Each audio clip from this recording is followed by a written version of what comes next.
están? Buenas tardes, una edición más de Sin Vueltas aquí a través de Unicanal. Qué placer poder estar con ustedes. Lastimosamente, tenemos que decir en este último programa de esta semana, ¿sí?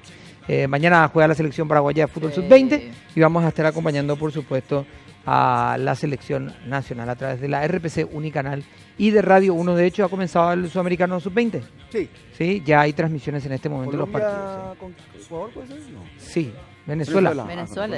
Chile juega más tarde, que es el equipo anfitrión, digamos, de esta competencia. Michael Felipe. Hola, Toto. ¿Cómo está ahí? ¿Cómo te va? ¿Qué hora entramos, papá, hoy? No, eso va a ser motivo. 56 para Bien que para irnos nos piden que seamos puntuales, ¿verdad? Bien que va. Y por supuesto ahí está Elías defendiendo nuestros intereses sí, para atento, poder entrar ahora. ¿sí? Atento al programa. Ahora, ¿qué tal, Toto? ¿Cómo estás? ¿Todo bien? ¿Y vos, Mariana? Bien, un saludo a la ¿Todo audiencia. bien? Pedro cazando tortugas. ¿Ah, sí? Está cazando tortugas. Y el deporte extremo ya a su edad. Igual se le escapó, dice a una. disfrutar sus vacaciones. No, para que ¿Por qué no disfrutar, verdad? Como si fuera que no está sintonizando el programa y está Claro. preocupado por la Sin opinión. duda, sin duda. Como si fuera que el hombre no está. Claro. ¿Qué estarán diciendo de Yo no hago bullying de los A ver, compañeros Sandra. que no están. Sandra, ¿qué estás diciendo? Me que viene es más Paraguay? divertido cuando están. Bueno, Consternado por nuestra opinión, ¿verdad? ¿Cómo? Así deprimido por la opinión nuestra. Claro, sí, hace. Sandra, a ver, ¿qué estás opinando? Claro. Estoy diciendo que y esas cosas que no se entiende que dice Pedro así Claro. de repente. Bueno, hoy es un día muy caluroso. Sí. Se elevó la temperatura en algunos puntos de la tarde, digamos, a un punto casi extremo y políticamente tranquilo. Afuera, internacional, Claro, lo de Bogotá. Claro, lo de Bogotá, a ver, Digo, por mencionar a la políticamente mañana, a eso nivel fue nacional tranquilo. En el ámbito policial fue detenido Gregorio Papo Morales. también hubo Se declaró actor de cine ahora. Se declaró actor de cine. Dijo, no, yo le apunté al hombre porque Papo estamos Morales. filmando una película nomás Claro. muy real, ¿verdad? Sí. Es tan real que el hombre tuvo que fingir que estaba Era- muerto para tratar de salvar la vida. Todo era ¿verdad? parte de un casting. Sí. Claro, todo era ¿Viste esos a ver cómo reality, no? reaccionaba el Con hombre, cámaras ¿verdad? ocultas que todavía Esos no se reality encuentran. son ¿verdad? extremos. Claro. Probablemente estaba para la versión de Showmatch Miami Vice. del Guairá, estaban grabando una cámara oculta, ¿verdad? De muy buen gusto, por supuesto, según Sí, el sí, mismo sí. Papo Morales, que ya tenía una denuncia por una golpiza terrible que le dio a un hombre Sí, en cordillera anteriormente. también, o sea, toda una historia. Y a nivel internacional lo que consterna al mundo es lo Sí, el de atentado. Colombia. Lo de Colombia, ¿verdad? sí. 10 muertos confirmados, ¿verdad? 10 fallecidos. 10 muertos hasta el momento, 50 y Yo más de, más de 60 leí yo, ¿verdad? más Pero de no sé el número. 54 heridos. Un hombre irrumpió, para la gente que no sabe, ¿verdad? Un hombre irrumpió, digamos, llegó hasta la puerta, hasta el portón de un colegio de policía. Y le preguntaron, y era como, si iba a atropellar, digamos, la guardia, metió en un autobomba y se explotó. ¿verdad? Era en el momento de la grabación de oficiales y Hay un evento, me parece, en el un momento, evento ¿verdad? importante, Sí. digamos, dentro de la policía. No sé si se llegó ya en estas horas a avanzar más sobre el... Sobre algún- quién se adjudica, Claro, digamos. sí. Lo cierto es que esta persona ingresa, obviamente no pasó los filtros de seguridad. O sea, iban a detectar de todas formas que el vehículo era un vehículo Sí, bomba, ¿verdad? un autobomba, sí. Por lo que él, Claro, no llegó cuando a- llega a los primeros no llegó filtros, a pasar, irrumpe Sí. la institución y después de eso vuela en 1000 pedazos. Repito, más de 50 heridos, 10 muertos. Sí. Pero que consterna realmente por la cercanía. Sí, no, totalmente. ¿verdad? Y sobre todo también que, a ver... Un ataque suicida también. hay que Es mencionar. más Claro. noticia de los 80 y los 90 en Colombia, ¿verdad? Hace mucho tiempo no teníamos Sí. noticias más de ese tipo de cosas en Colombia, ¿verdad? Es que queríamos mencionarlo de un ataque también con las características de suicida, porque no es que se dejó el vehículo estacionado, Ujú, totalmente. sino que estamos hablando ya de un nivel en donde la persona que cometió también esto debería tener alguna amenaza de este grupo tan fuerte como para ir a terminar con su propia vida en este atentado, Sí. o digamos hablando de un nivel de adoctrinamiento Compromiso, ya claro. superior a lo que podemos conocer, incluso con situaciones de fuerzas militares paralelas o Sí. guerrillas o lo que fuere, ¿verdad? En También donde a la mañana desalojo en limpio, un violento desalojo en que limpio. casi... Fue la noticia de la se mañana, descom- básicamente, Sí, digamos, sí, bastante. sí, el mediado de la mañana más o menos. Sí. ¿Verdad? De una propiedad de una empresa, ¿verdad? Más temprano en Pedro Juan también, o sea, ya la madrugada en Pedro Juan también Sí, hubo en la zona de Namambay un asesinato. un asesinato, sí. Están limpiando, de alguna forma dicen que. Yo le preguntaba justo el en entorno. la radio a los colegas de la zona, porque yo le preguntaba si todos son del mismo, aparentemente son todos de un lado las víctimas, ¿verdad? Del lado de Pavón, digamos. Sí. ¿Quién es del otro lado? Me dice, y según me dicen los colegas de la zona, Minotauro, dice. Sí, y es en la interna todavía. Claro, que es un grupo contra banda, sino que es que la estarían interna. en lo que se conoce como Interna una como- purga, ¿verdad? De la zona. Y una puja de poder también, ¿verdad? Claro, el último dato actualizado que estoy encontrando era lo que A estaba ver. buscando acerca de lo de Colombia. Por el momento, digamos, la cifra fatal de 10 muertos y 65 heridos Sí, ya sí. a esta altura, ¿sí? Sí. Hay mucho por investigarse también, por supuesto, a quién pertenecía este vehículo, Una si cantidad. fue Claro. robado o no, Claro. No, es muy las reciente, pero- condiciones acerca de quién manejaba el vehículo, de qué persona se Si puede trataba identificar algo, y sí. bajo qué situación, digamos, arremete, sí. ¿verdad? Vos sabés que, bueno, fuera de lo informativo que vos estás dando los datos, yo cuando leía la noticia nomás, no recuerdo los años, como decía Felipe, pero sí decía que fuerte tal vez para los colombianos, ¿verdad? Revivir, digamos, este tipo de titulares. Es, Sí. Con más todo lo que allá le ha de... costado a Colombia, ¿verdad? Claro, por eso, o sea, tipo, volver a leer este tipo de titulares me imagino que ha de ser bastante fuerte nuevamente. Esperemos que sea, Una bueno, esto ya cuestión- sucedió, que ya sea una cuestión exactamente aislada, puntual, pero sí imagino que el impacto, más allá de los números, bueno, podemos comparar ataques con muertes, digamos, 10 muertes, si son muchas o pocas, yo digo nomás, lo que Claro. ha de ser, porque a nosotros nomás que sucede de repente de ataque en ataque, y nos sentimos frustrados, digamos, de no poder vencer cierto crimen organizado, etcétera, me imagino En que para el ellos debe seno, ser. también, Sí. o sea, con lo simbólico puede ser Exacto. en el Claro. seno de la Totalmente. misma policía, ¿verdad? Sí. Claro que no es cadena. adrede, más vale, totalmente. Si en el lugar en donde está la fuerza de seguridad no se pueden proteger, que sería el Claro, resto del eso país, es ¿verdad? Es un totalmente. mensaje claro y Fuerte. categórico. Es cuando nos dicen aquí, Sí, cuando se roban de la policía comisaría. tiene miedo de avanzar sobre tal situación. Decir, bueno, si Claro. ellos tienen miedo porque no tienen los recursos, imagínense. ¿Qué fue lo que nosotros, pasó? ¿verdad? Dice la víctima o ¿En el Guairá? en el Guairá. Se fue a denunciar a la comisaría y la policía le dijo, Qué loco, no, no, mejor no vayan a mando, meterte con él porque es muy agresivo. En el es caso, medio eso en el loco". caso de Papo. Sí. ¿verdad? Sí, La bueno, denuncia. Zafaste, bueno, es gente ciudad, porque si no medio- puede ser peor y nada, ¿verdad? Claro. Este Queda muchacho alarmante, también, digo, muy alarmante, claro. este chico tiene un rosario, ¿verdad? Como prontuario ya a esta Sí, altura. totalmente. Bueno, hablábamos hace creo que 3 semanas, más o menos, Sí. aproximadamente, de la cuestión cooperativista también, de la preocupación, Cierto. digamos, acerca de declaraciones que se dan al cierre del año, ¿verdad? Sí. Declaraciones del mismo ministro de Hacienda que se dan al cierre de un año en donde, en teoría, ya se había avanzado tanto políticamente como legislativamente con la cuestión de la famosa cuestión del IVA a las cooperativas y todo lo que eso implicaba, ¿verdad? Sorprendía al sector cooperativista de alguna forma. y Habíamos hablado hoy- con Loblain, si no me equivoco. con Pedro Loblain, sí. Pedro Loblain, lo habíamos y, traído acá. digamos, sorprendía alguna cuestión y el sector cooperativista también hoy, de alguna u otra forma, no va a esperar que esto avance sin plantear el debate o sin poner sobre la mesa, digamos, temas para discutir sobre esta cuestión que, si el mismo ministro de Hacienda lo dice, Claro. es Claro. inminente, ¿verdad? El tratamiento, por lo menos que Y fue- se intente Y fue, rever la situación, hay que ¿verdad? decirlo, fue a semana de haberse derogado. ¿verdad? Claro. O sea, a ver, ¿Para el qué lo mismo derogas si después está la gobierno, vuelta al tema? ¿verdad? Claro, Lo derogó nomás. el ministro de Hacienda del mismo gobierno que derogó la ley, Claro, está diciendo, bueno, pero, yo también ven el instrumento financiero, ¿por qué no? claro. ¿Verdad? ¿Por qué no? Y está la arquitecta Miriam Báez con nosotros de la Confederación Paraguaya de Cooperativas. ¿Cómo está, arquitecta? Gracias por acompañarnos. Muy buenas tardes, querido Toto, Mariana, Felipe, muchas gracias por invitarnos a hablar brevemente de todo lo positivo que hace el movimiento cooperativo en nuestro querido Paraguay, de nuestras inquietudes, preocupaciones y bueno, de nuestros avances también. Así es que gracias. Arquitecta, independientemente a lo político que se habló y mucho, digamos, la cuestión política, el mismo Pedro Loblain decía, mira, nosotros dimos un espaldarazo, digamos, al gobierno en su momento, un apoyo político sin que sea a lo mejor partidario en algunos casos, en otros casos sí, digamos, ¿verdad? Independientemente de la cuestión política, el mundo cooperativista del Paraguay está impulsando el debate acerca de qué es el aporte o cuál ha sido el aporte en estos años de las distintas cooperativas, ¿verdad?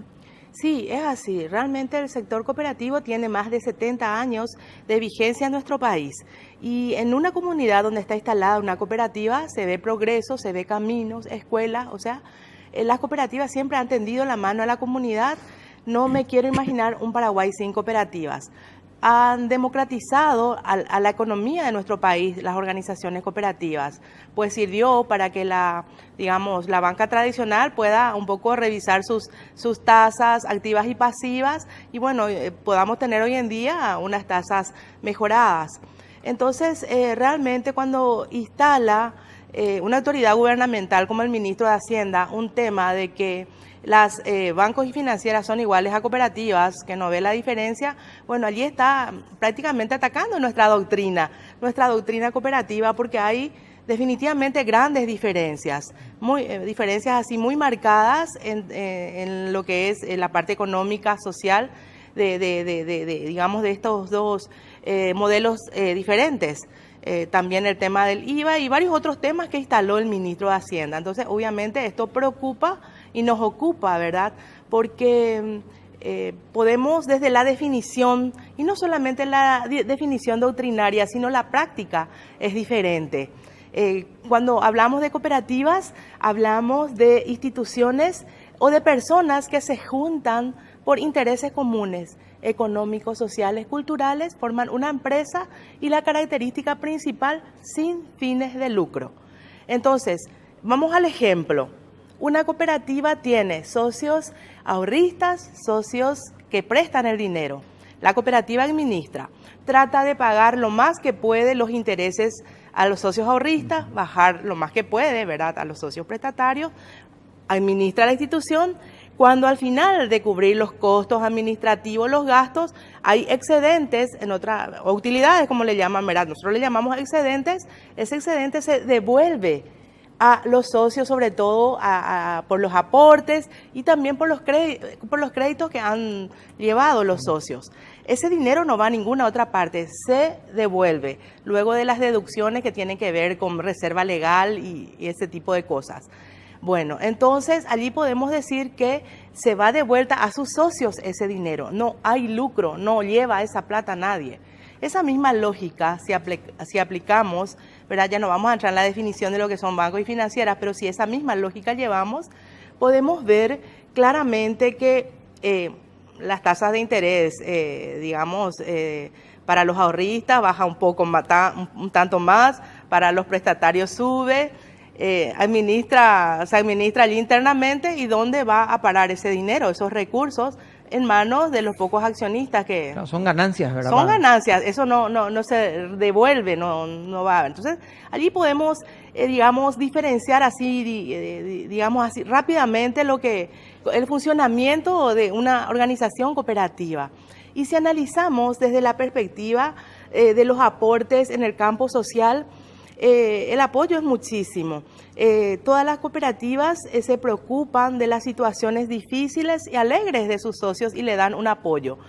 De la cantidad de subsidios que se da a los asociados, el 70% es relativo a temas de salud, 10% a temas de maternidad, y los demás porcentajes van a subsidios por fallecimiento, premios por matrimonio, en fin, un montón de cosas, ¿verdad?, los cuales la cooperativa está siempre trabajando para poder dar un beneficio a su masa societaria. Entonces, podemos ya empezar por allí marcando las diferencias, ¿verdad?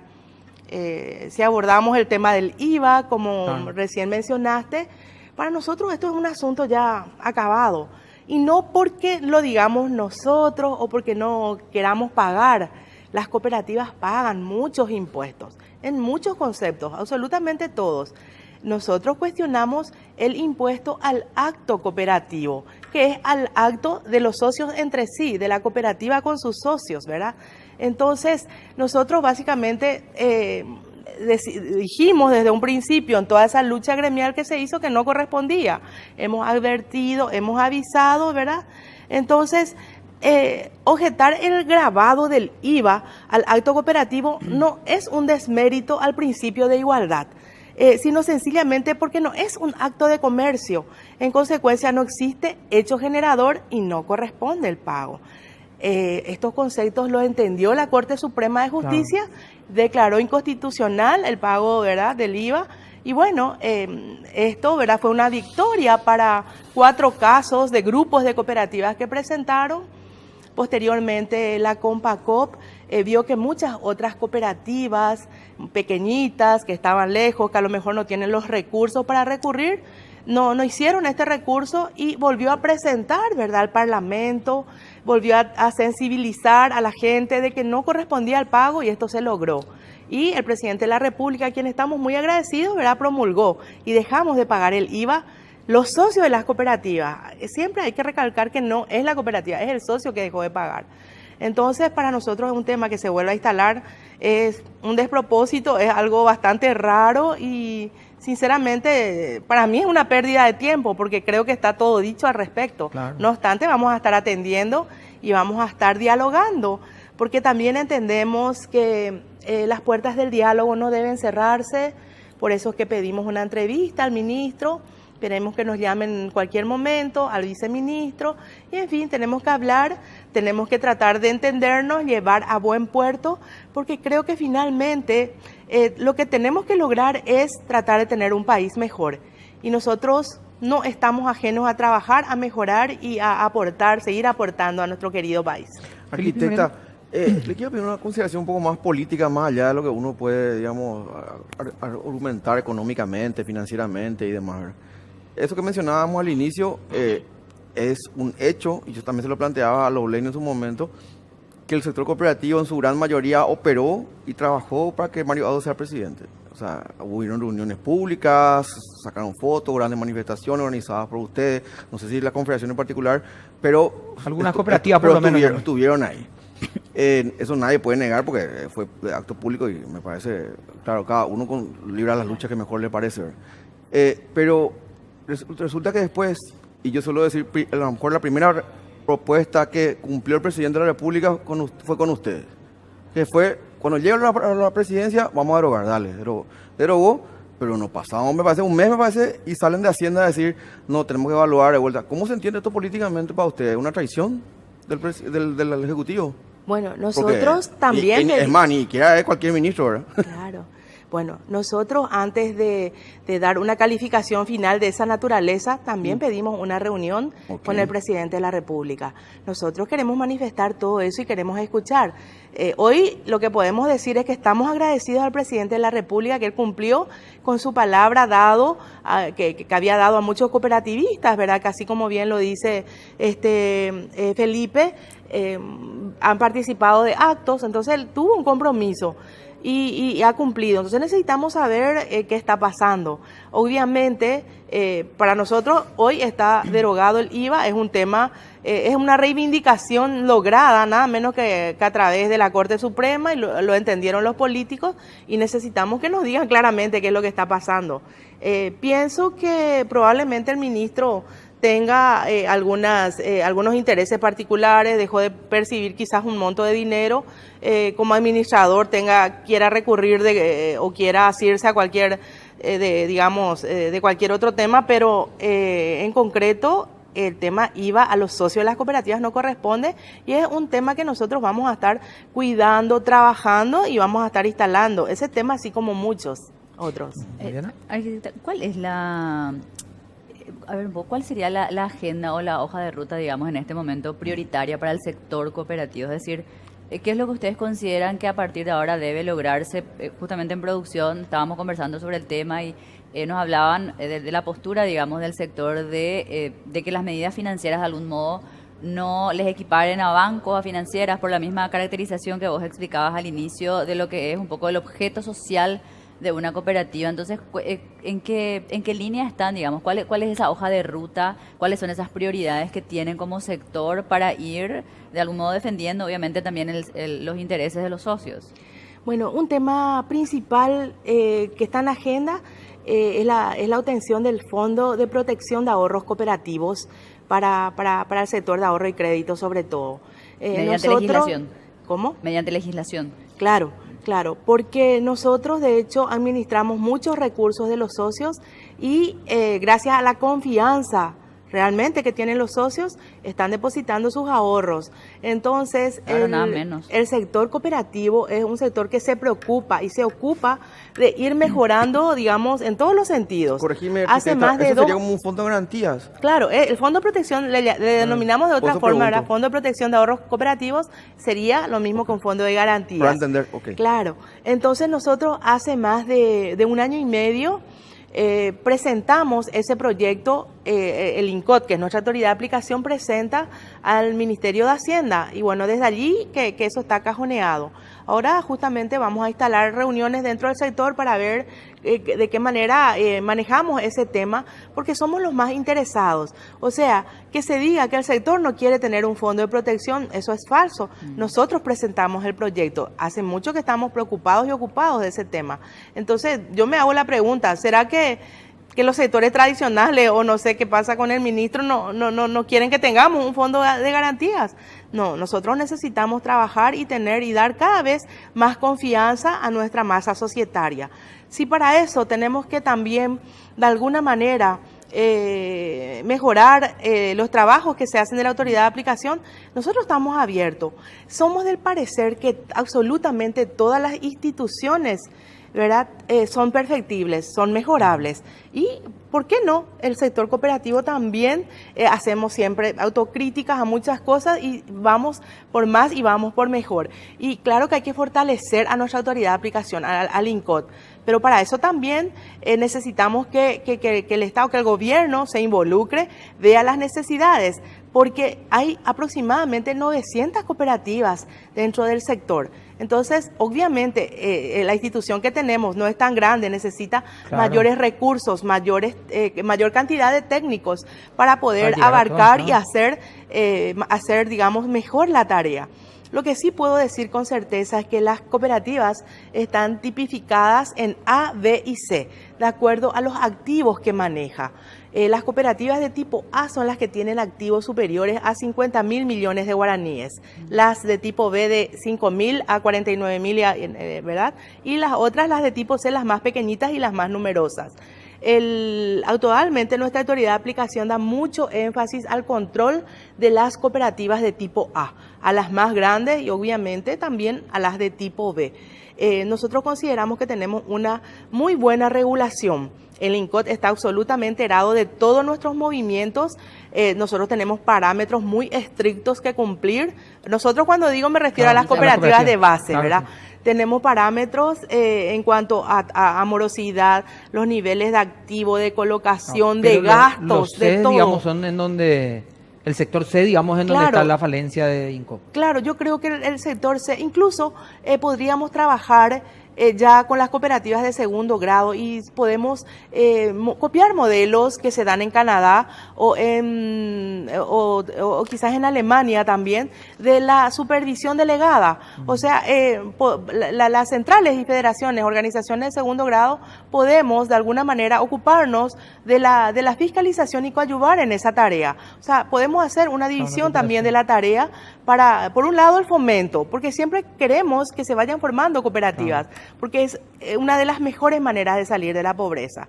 Y por otro lado, ayudar a que la autoridad de aplicación vaya cumpliendo también, digamos, los controles a todas las organizaciones. Entonces, estamos en esos temas que son los más relevantes.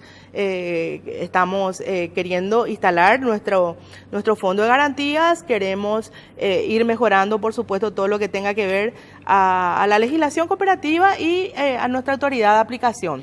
Arquitecta, gracias por acompañarnos, es muy amable y bueno, las puertas abiertas también para poder hablar de esto, que de seguro va a tener otros episodios de debate sin dudas, porque en marzo va a haber un gran movimiento de cuestiones impositivas y demás, así que los esperamos cuando gusten. Muchísimas gracias por la oportunidad. Bueno, vamos a hacer una pequeña pausa, pero ustedes saben que desde mañana en infonegocios.com.py hay mucha información y yo ya les voy a adelantar hoy esto porque, claro, digamos, mañana como no precisa tenemos todo. programa, tienen que saber ya lo que va a haber, ¿verdad?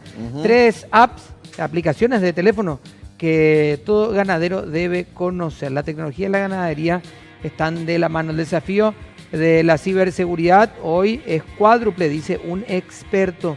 Imagínense que hace poco saltaron nuevamente indicios de que vivimos en un mundo tecnológico inseguro en algunas cuestiones. Al igual que Petropar, peajes también serán auditados, es lo que menciona parte del gobierno también acerca de este control que va a hacer a instituciones. Vamos a hacer una pequeña pausa, ustedes saben, infonegocios.com.pi.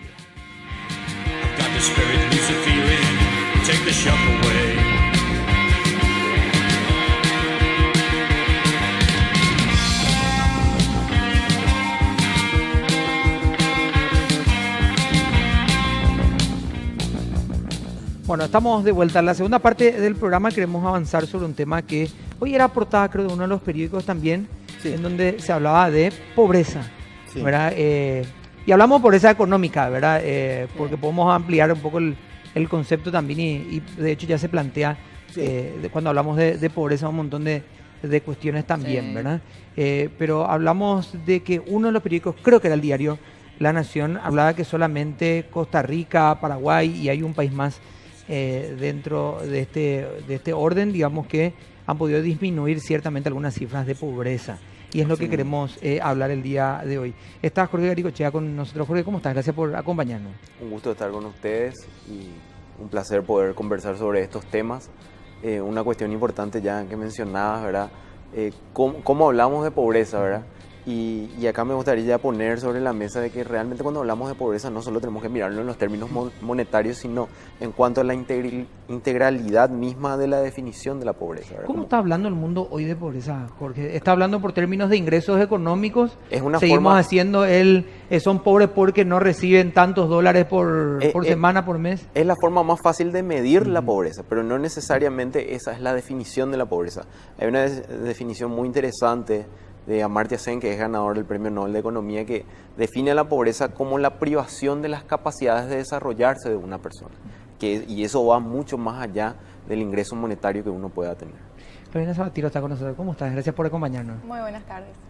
Nosotros, ¿cómo asumimos cuando hablamos de pobreza? Digamos, culturalmente es una cuestión para comprender nuestro estatus, donde estamos de alguna forma puestos o impuestos a veces por la sociedad, ¿verdad? ¿Cuál es la concepción que hoy tenemos nosotros también de pobreza? ¿Ya pudimos abarcar más o lo tenemos todavía en el aspecto económico solamente? Sí, muy interesante la pregunta. Así como mencionabas al inicio, hay una medición de la pobreza monetaria que también es denominada pobreza coyuntural, que es hoy tengo plata, mañana no, entonces caigo en situación de pobreza. Pero con el tiempo se fue avanzando a otras mediciones de pobreza. Tenemos las necesidades básicas insatisfechas, que es una pobreza estructural, que lo que te dice es si no tenés acceso a la educación, a la salud, a la vivienda, en determinados parámetros también sos pobre. Agua potable. Agua potable, exacto, eso entra dentro de vivienda, saneamiento, desagüe cloacal. Okay.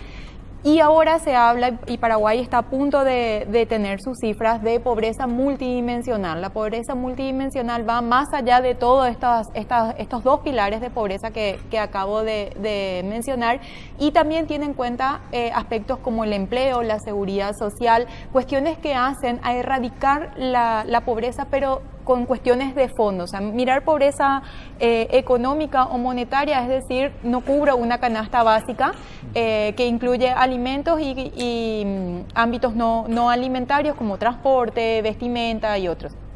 Pero esta pobreza multidimensional lo que está mirando es cuestiones, por ejemplo, de seguridad social, de protección social, mira la protección de los niños, la protección de las personas adultas mayores, y así una batería un poco más grande de ámbitos sociales que hay que tener en cuenta para realmente decir estoy o no estoy en situación de pobreza. Vamos a tener esos primeros números, imagino que se van a lanzar en breve, o se va a hacer el estudio recién, digamos, de esa concepción. Sí, la Dirección General de Encuestas, Estadísticas y Censos está trabajando en la metodología de la mano de organismos internacionales, y yo creo que en el transcurso de este año ya va a estar disponible la cifra, pero siempre es bueno mirarla contra otra cifra como la de pobreza monetaria, que se va a seguir midiendo, y contra las NBI que surgen de los datos censales.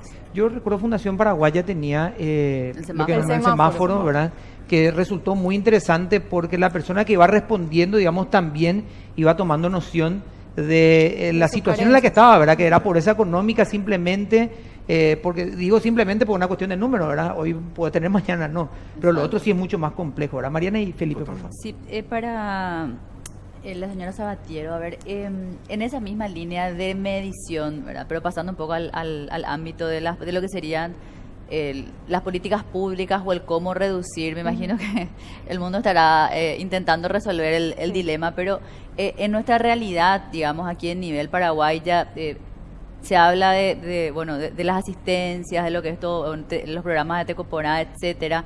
Luego algunos atacan esto, sabemos que es necesario, pero que solo por un tiempo, o sea, es muy amplio. Entonces, ¿cómo nos ayuda o qué hacemos con los resultados que ahora tenemos? Que ya no solo, de hecho, medimos economía o cuestión financiera, sino ese tipo de pobreza de acceso, etcétera. ¿Cómo se crea, o sea, cómo logramos esas políticas públicas para ir reduciendo esa pobreza que afecta a muchos compatriotas? Porque si yo no tengo acceso a agua potable, digamos, no es solamente conectarte a un agua, es toda una red e infraestructura que tiene que desarrollar el Estado. Entonces, ahí hay una cuestión que desmitifica un poco el tema de que es pobre porque quiere, ¿no? O sea, hay gente que es pobre porque le hacen pobre porque el Estado, digamos, les arrincona. Entonces, ¿cómo se plantea eso? O no sé si eso está en el ámbito de ustedes, pero ¿cómo se puede ir construyendo eso? Bueno, te doy el título y lo desarrollo enseguida. Es con protección social.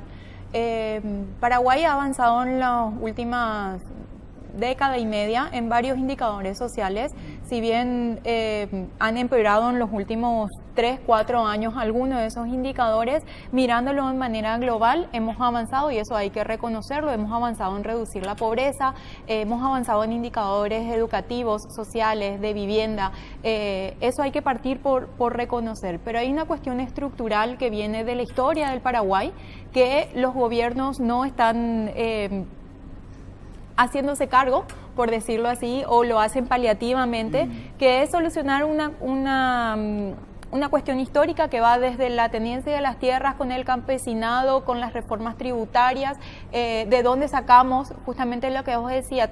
Todo esto es un combo que se llama protección social, que implica garantizar pisos mínimos de bienestar y de calidad de vida a toda la población, a todos, no solamente al que trabaja y aporta al IPS o a la caja fiscal, no solamente a aquel que está en el empleo formal, sino a todos por su condición de ciudadano paraguayo. Entonces, hoy se está hablando desde el Gabinete Social y el Ministerio de Desarrollo Social de un sistema de protección social que van a también lanzar en los próximos meses para el país, que lo que busca justamente es integrar todas esas acciones que mencionabas. Por ejemplo, el programa Tecoporá. El programa Tecoporá es un componente dentro de todo este escenario que busca...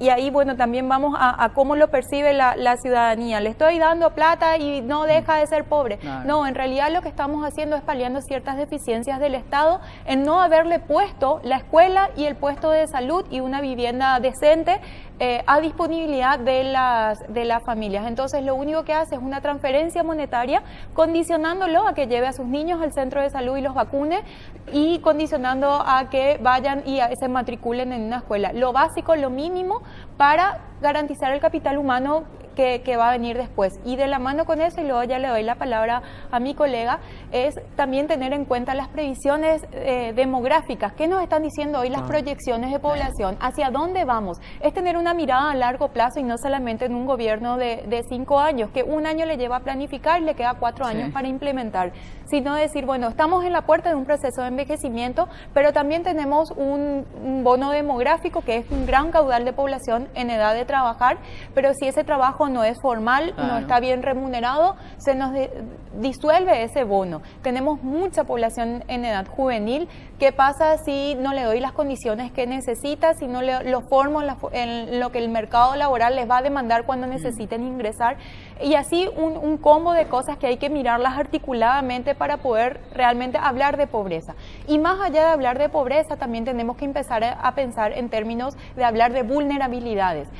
La población vulnerable es aquella que logra saltar esta línea de pobreza. Entonces, ¿qué decimos? Claro, es muy bueno bajar los niveles de pobreza, pero cuando la pasamos a este lado de la vereda, todas estas personas quedan en desamparadas. ¿Por qué? Porque ya no reciben el programa Claro. Tecoporá, porque ya no reciben la asistencia del Estado, y cualquier viento en contra hacen que vuelvan a caer en la pobreza. Entonces es una entrada y salida, porque las condiciones estructurales no están dadas No para cambiaron. mantenerlas afuera. Claro. Tanto como que alguien con mucho dinero puede tener todos los servicios, pero en el momento que pierde la mitad del dinero, proporcionalmente se le van cayendo todos los servicios, ¿verdad? O Es la distinto. salud.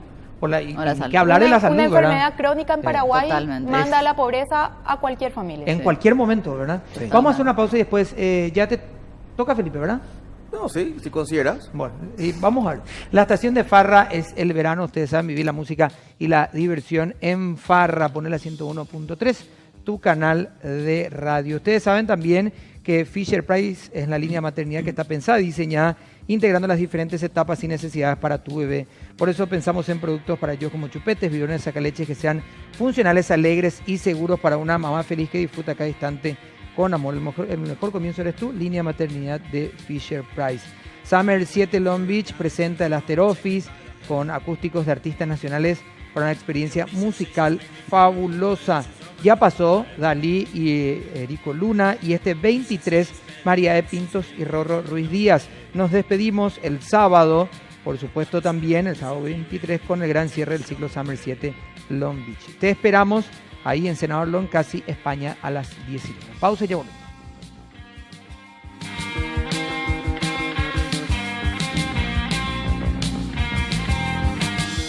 La línea de maternidad Fisher Price está pensada y diseñada integrando las diferentes etapas y necesidades para tu bebé.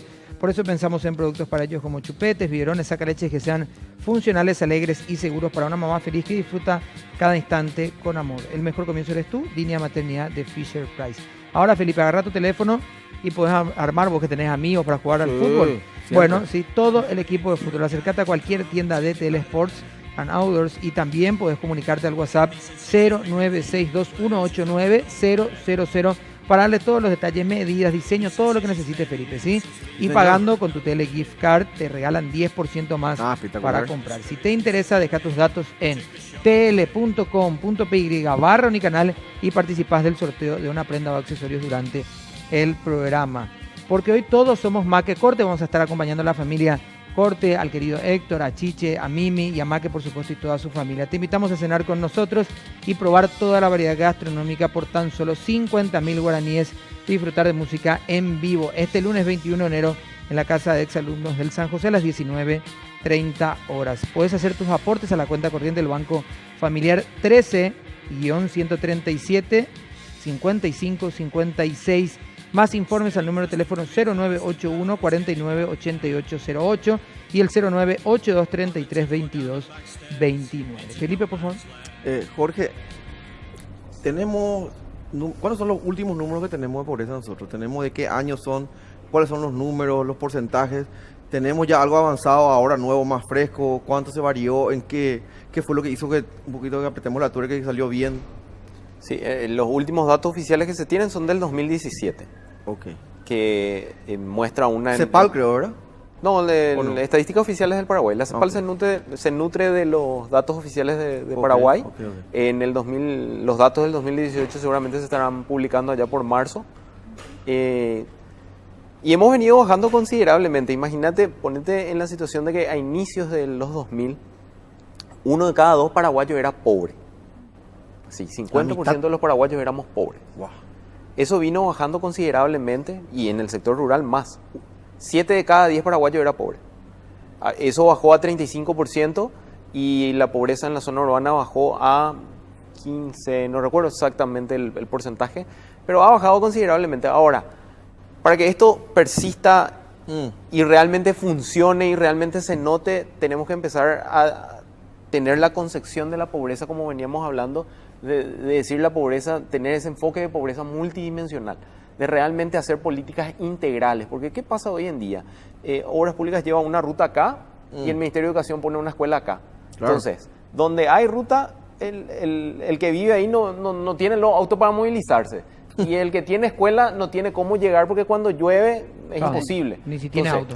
Tenemos que comenzar a pensar en esa integralidad que nos lleve realmente a cuestiones que a mediano y a largo plazo realmente tengan impacto más allá de lo coyuntural. Un año nos puede ir bien, los commodities, un montón de cosas que hacen que el ingreso en sí aumente.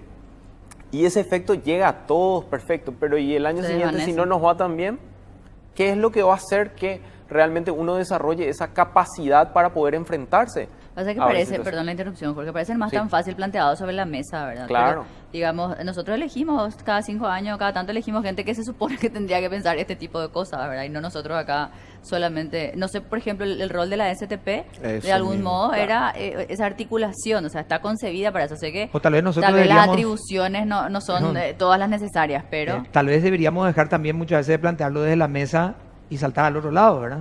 no podemos saltar todo al otro lado. Igual fíjate que en el tiempo ciertas políticas han perdurado a pesar de el mismo Tecoponá.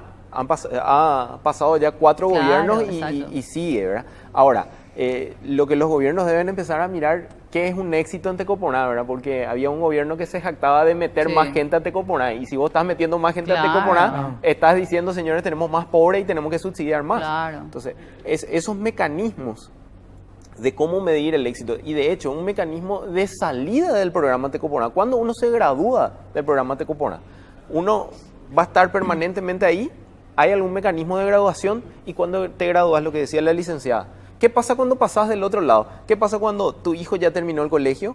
¿Qué pasa cuando tu hijo ya tuvo todas las vacunas y vos ya no sos beneficiario de Tecoponá? Y que él no sea candidato a Tecoponá. Y ya, exacto. Claro, que, Entonces, que el chico que, digamos, vivió el proceso pueda Ahí ir pues, ahí avanzando. pues ¿verdad? debería romperse, ¿verdad? Lo que uno Claro, dice, pero ¿verdad? su Claro. condición o su Sí. entorno, digamos, sigue siendo el mismo que no favorece. Por supuesto. El hecho de que Entonces, pueda salir ahí, adelante. ahí está el punto. Enfoquemos en la integralidad de realmente aquellas causas directas de la pobreza. Y así como hay que mirar de una manera multidimensional, digamos, la pobreza o con un montón de factores, la riqueza, ¿cómo hay que mirarla también? Porque hoy o ayer uno de los periódicos decía, el rubro de soja pierde 300 millones de dólares. O sea, la palabra perder 300 millones de dólares, bueno, cualquiera que pierde ese monto está en un foso, no va a salir, una fosa que no va a salir nunca.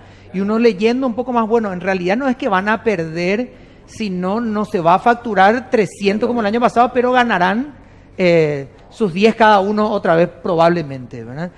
También es la visión, digamos, de la riqueza, de la bonanza, la que hay que mirar de distintos aspectos como para decir, bueno, estos números son favorables también Sí, o para, sea, para ambos, ¿verdad? sí, fíjate una cuestión interesante, que Paraguay lentamente se vino diversificando, a pesar de que el precio de los commodities cayó, a pesar de que el clima no acompañó y hay estas pérdidas enormes para un sector, y que era el sector que marcaba el ritmo de la economía, el Paraguay sigue creciendo al 4%, que podemos discutir si es poco o es mucho, pero seguimos creciendo. Eso es una muestra de que el sector que el Paraguay se vino diversificando en su economía. Ahora, el capital humano debe acompañar esa diversificación. La gente tiene que ir mirando que Paraguay por primera vez en su estadística tiene mayor contribución en el PIB el sector industria que el sector agropecuario. Pero para trabajar en el sector industrial hay otras calificaciones que se requieren distintas a la del sector Claro. agropecuario. ¿Qué va a hacer que una persona resulte con las capacidades para insertarse de un sector a otro o ir pasando a sectores todavía más especializados que te permitan generar más ingresos? Definitivamente la educación.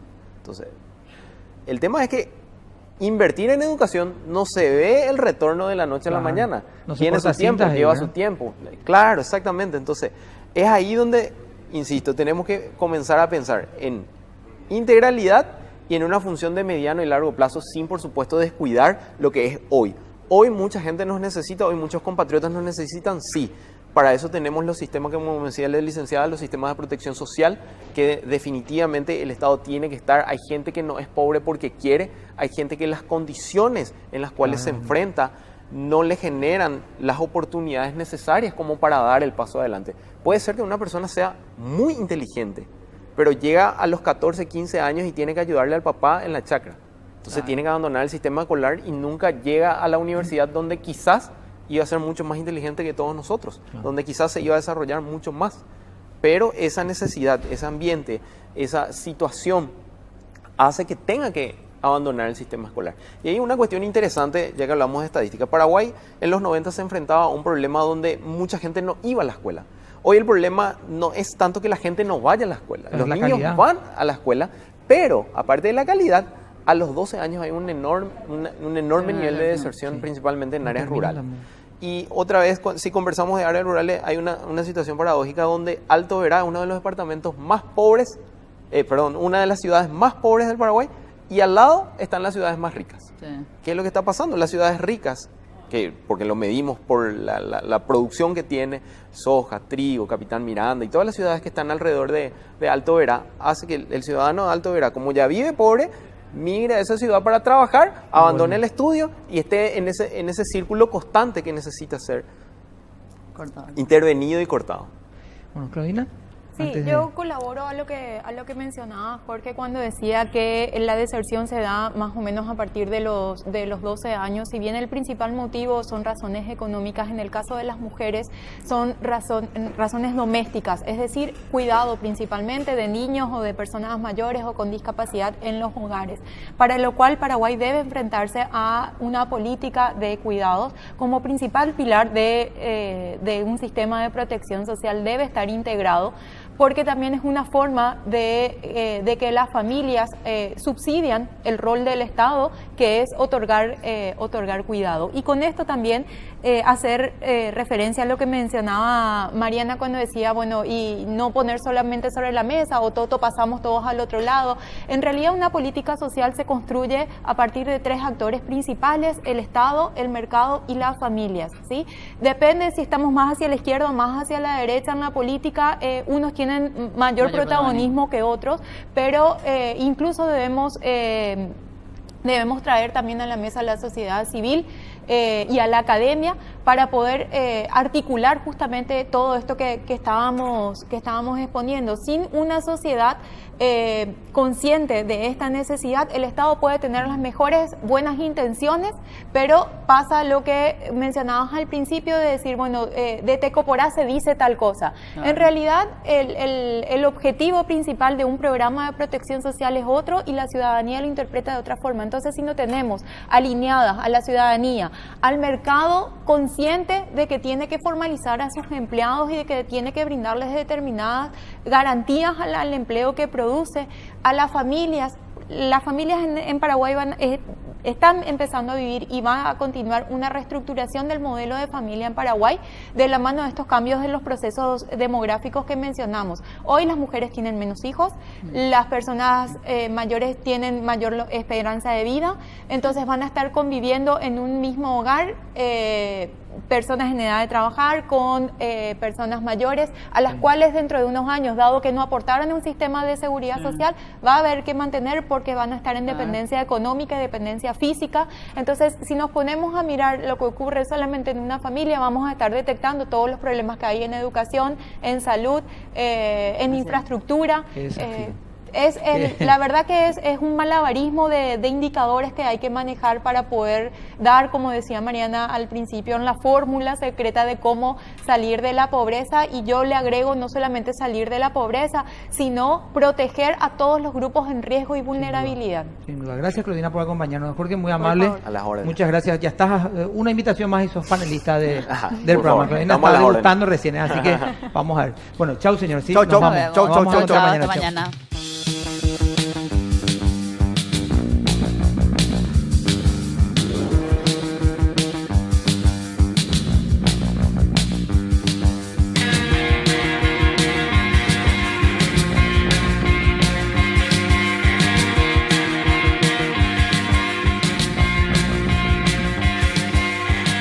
I've been waiting for a guy to come and take me by the hand. Cause these sensations make